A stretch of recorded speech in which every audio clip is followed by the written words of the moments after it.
Salut à tous, c'est Jean-Charles, bienvenue dans un nouveau numéro de Je vous conduis. Vous le savez, c'est le programme qui va vous permettre de découvrir sous de nouvelles facettes les personnalités ou les dirigeants qui font la réussite de notre territoire. Je vous conduis, c'est parti, en voiture.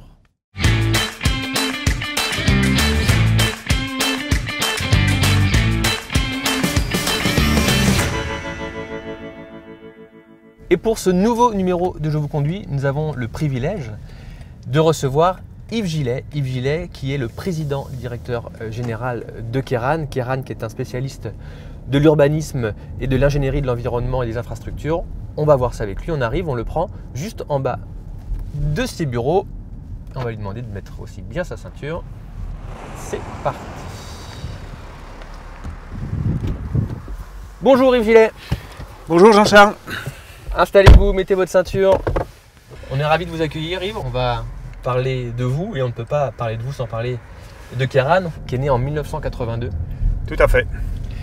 Vous avez commencé avec 4 collaborateurs. C'est un peu le Bill Gates de l'urbanisme ou de l'environnement. Non, pas cette prétention. Soyons plus modestes quand même. Comment vous avez cette idée de créer, d'entreprendre est venue? En fait, moi j'avais une formation en génie civil et j'ai eu une première expérience professionnelle au ministère de l'équipement, dans une direction départementale de l'équipement où j'étais ingénieur. Et j'ai découvert en fait l'urbanisme, l'aménagement du territoire. J'étais en Mayenne, confronté à je dirais un territoire très naturel. Je trouvais que je n'avais pas les grilles pour décrypter un petit peu tous ces milieux. Ouais. Et donc j'ai décidé de refaire une formation en écologie à Rennes en fin des années 70. Et donc l'idée en fait d'associer les compétences que j'avais en DDE, à la fois l'ingénierie, l'urbanisme et puis celles que je venais de découvrir à la faculté, donc l'écologie, pour proposer une offre de services, donc pour avoir une approche globale, une approche systémique en fait des questions d'aménagement de territoire. Et je n'avais pas envie du tout de faire carrière dans l'administration. Donc moi c'est la liberté, je dirais, d'entreprendre, la liberté de développer un projet qui m'animait. Les clients du coup du groupe, j'ai envie de dire, c'est aussi bien des clients, une clientèle publique que privée? C'est plus public que le privé. Je dirais que c'est à peu près 3/4 public, 1/4 privé. Dans le public, on a à la fois les collectivités locales, mais aussi les grands donneurs d'ordre public, comme la SNCF notamment, EDF. Et puis dans le privé, ce sont à la fois les grands groupes du BTP, comme les 3 majors français, Eiffage, Bouygues, Vinci, mais aussi des structures régionales ou des promoteurs, ou également les grands acteurs de l'énergie. En préparant votre venue dans la voiture, il y a toujours des phrases qui ressortent des chefs d'entreprise et surtout qui traduit en fait l'ambition qui est la leur. Et il y a une phrase que l'on retrouve sur la brochure de Keiran, je vais la lire, c'est « Contribuer à un aménagement et à une gestion des territoires au service des hommes et en harmonie avec l'environnement ». Ça, c'est votre ambition depuis 35 ans. Mm-hmm. C'est quelque chose qui doit habiter tous les collaborateurs de Keiran? Alors oui. C'est une des valeurs principales? Oui, moi quand j'ai développé ce projet, c'était dire je pense qu'il faut à la fois un aménagement du territoire qui soit le support d'un développement économique qui est nécessaire, ouais, création de richesses, création d'emplois, tout en préservant les ressources naturelles. Et donc on a essayé de trouver le meilleur équilibre entre les deux. Et cela, on le fait au service des hommes et de la planète. Et donc cette ambition est importante évidemment pour le projet de l'entreprise et doit donc être partagée. Et c'est aussi sur ces fondamentaux, je dirais, qu'on recrute.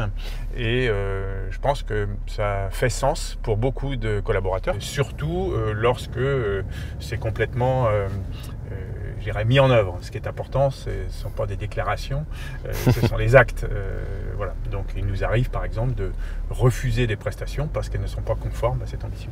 Vous avez défini une stratégie sur 10 ans, de 2012 à 2022, oui, qui prend fin dans un peu plus d'1 an et demi maintenant.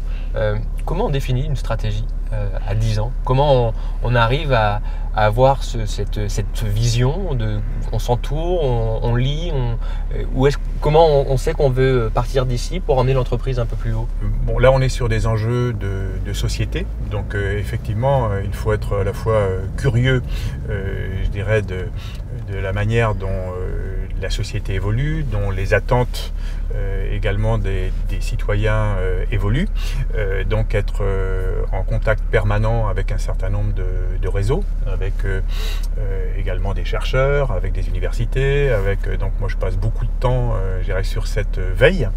Et ensuite il faut la partager. Alors une stratégie n'est pas écrite forcément pour 10 ans parce que le laps de temps est trop long. Par contre, donner une route, un cap sur 10 ans, oui, et ensuite on le développe par étapes. Donc je lisais stratégie, sans parler de ce que vous avez mis dedans, mais 2012-2022, ça va pas plus loin que 2022. Ça veut dire quoi? Alors, ça veut dire que c'est la fin de l'aventure, de la route, c'est le début de la transmission.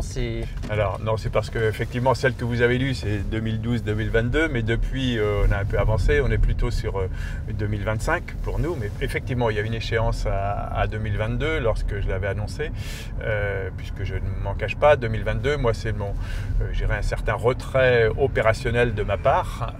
Voilà, j'ai 65 ans, 2022 j'en aurai 67, je pense qu'il faut être raisonnable, pas faire je dirais la partie de trop, donc ça ne veut pas dire que je m'écarterai totalement bien sûr du projet. Oui, mais c'est une prise de recul. C'est ça, donc rester probablement actionnaire, peut-être président, mais pas forcément, enfin sûrement même, pas en management opérationnel au quotidien comme je le fais aujourd'hui. Et on ne peut pas parler de vous, Yves, sans parler des projets aussi que vous portez, pour lesquels vous êtes investi encore une fois.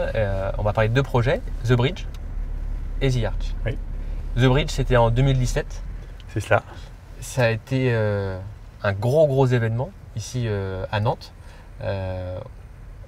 Quels souvenirs vous en gardez? Beaucoup d'émotions, forcément. C'était un challenge, un pari un peu fou, voire complètement fou, parce qu'à affréter le Queen Mary, le faire revenir à Saint-Nazaire, le remplir, et surtout faire sens avec ce projet. Ouais. Pas seulement, on n'est pas une agence de voyage, donc l'idée c'était quand même de développer un séminaire à bord sur 4 thématiques et de proposer des échanges. On avait 70 experts à bord pendant 5 jours. Et ça a été très riche pour ceux qui ont vécu à bord cette expérience. Et puis je pense aussi riche par les animations. Là on avait effectivement la première Coupe du Monde de basket 3-3 juste ici, là, sur le parc des Chantiers. Ça a été l'arrivée du Queen Mary et puis son départ avec les Ultimes vers New York à Saint-Nazaire. Et avec je pense une vraie liesse populaire, donc apporter de l'émotion et du contenu, voilà, c'est effectivement le type de challenge qui m'intéresse. Donc The Bridge, et là, nouveau projet, The Arch. Oui. Expliquez ce qu'est The Arch pour les gens qui ne savent pas ou qui n'en ont pas entendu parler. Alors quand on était à bord de Queen Mary, on s'est déjà projeté dans l'après en disant et le coup d'après, qu'est-ce qu'on pourrait faire, voilà, dès à bord. Et en fait, il y a 2 éléments qui nous ont paru prioritaires. C'était l'Europe, la construction de l'Europe, son avenir, en disant tout ne viendra probablement pas des institutions, mais les territoires, la société civile, les entreprises ont un rôle à jouer, donc l'Europe, et la transition écologique, et en disant sur ces 2 piliers, que peut-on proposer comme projet? Nous, notre savoir-faire peut-être, c'est de créer des événements. Donc de créer des événements qui à la fois portent du sens, qui sont accélérateurs et qui génèrent de l'émotion.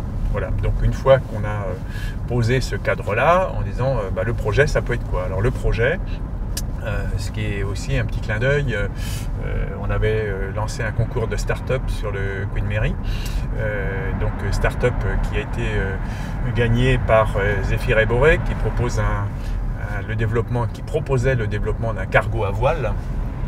Depuis d'ailleurs ce cargo à voile, le projet a bien avancé, il est porté par, en usage par Ariane Group pour transporter la fusée Ariane voilà, vers la Guyane, et le contrat avec le chantier est signé.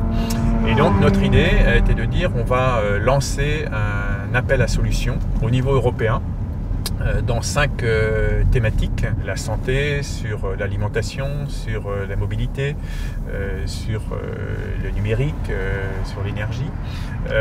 Et ces 100 solutions issues de cet appel au niveau européen, on va les embarquer sur ce cargo à voile, leur faire le tour de l'Europe. Là aussi, comme on a notre ADN de course à la voile, donc toujours en compétition avec un tour de l'Europe avec les ultimes. C'est un projet qui se déroulera sur 2022-2023 au niveau de l'événementiel, mais on aura aussi en 2021 l'occasion sûrement de pouvoir faire prendre connaissance de ce projet. Qu'est-ce que vous aimeriez qu'on dise de vous, Yves?